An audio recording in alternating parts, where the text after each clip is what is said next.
Have you ever noticed how some people seem to effortlessly hold their partner's attention, while others give everything in love and still feel unappreciated? There's a psychological reason behind this. In relationships, the biggest source of attraction isn't always kindness or devotion. Surprisingly, it's what we call antipersonality. If you're someone who loves deeply, who gives easily, and wears their heart on their sleeve, you might notice a painful pattern. You fall fast. You care hard. And without even realizing it, you become emotionally exposed. Sometimes that emotional vulnerability makes others feel like they don't need to work to earn you. And slowly, your value in the relationship begins to drop. So what is anti-personality? It's not being cold or manipulative. It's about creating emotional balance. It means not getting swept away by the other person's moods. When they're excited, you don't immediately jump to match their energy. When they're distant, you don't panic or chase. You stay centered, calm, stable. There's a harsh truth in love: no matter how amazing you are, someone else out there will always feel newer or more exciting. But that freshness fades. What really lasts isn't novelty, it's your emotional gravity. Your presence. Your core. You don't want to constantly try to attract someone. You want your presence to naturally draw them in. In physics, we know that objects with more mass attract more things around them. In psychology, it's similar. The more stable and whole you are, the more people are drawn to you. So how do you become more stable and attractive in this way?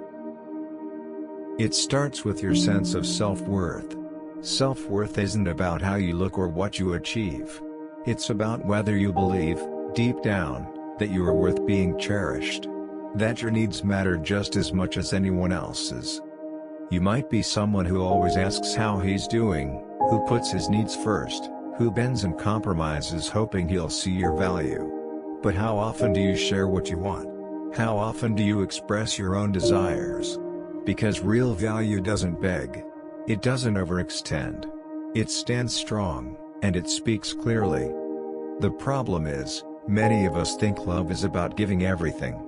We think if we do more, care more, love harder, the other person will appreciate us more. But often the opposite happens.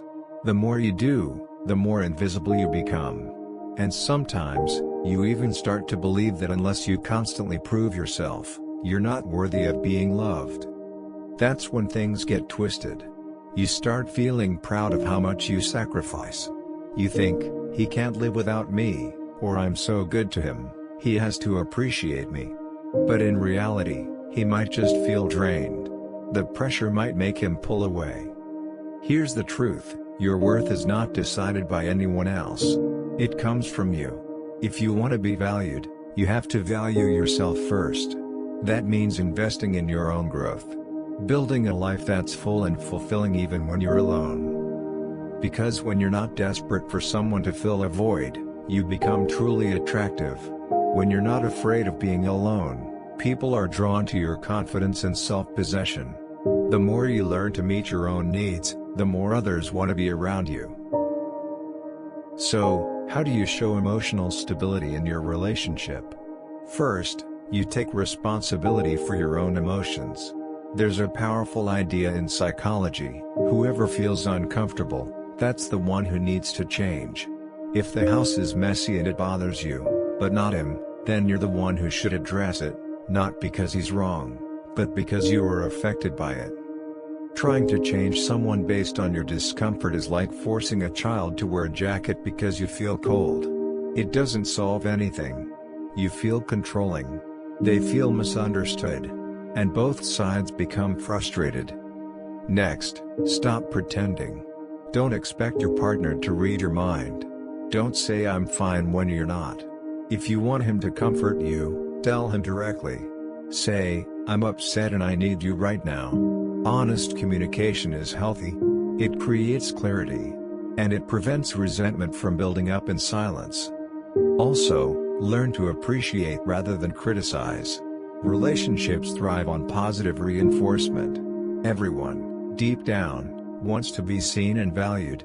When you point out someone's strengths, especially the ones they hide or overlook, they feel understood.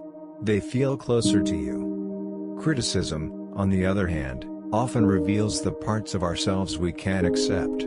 If you find yourself judging your partner for being lazy or disorganized, ask yourself, are you being too hard on your own imperfections? Maybe you can't stand seeing someone enjoy downtime because you don't allow that for yourself. Maybe you criticize his mistakes because you struggle to accept your own. When you let him be human, you give yourself permission to be human too. Stop trying to shape him into some perfect version in your mind.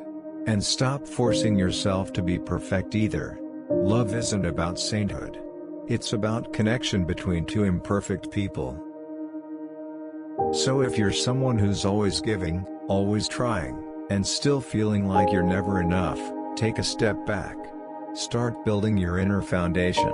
Be emotionally stable. Learn to speak up. Let go of trying to control everything. And most of all, learn to believe this one truth: you are already worthy. You don't need to earn love.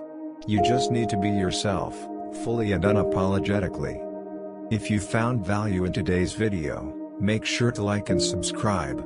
Your support helps this channel grow and reach more people who are searching for deeper emotional connection. And if you have any thoughts, questions, or personal experiences about emotional attraction, I would love to hear them. Please leave a comment below. Remember, love is not about being perfect. It is about connection, understanding, and growth. Thank you for watching, and I will see you in the next video.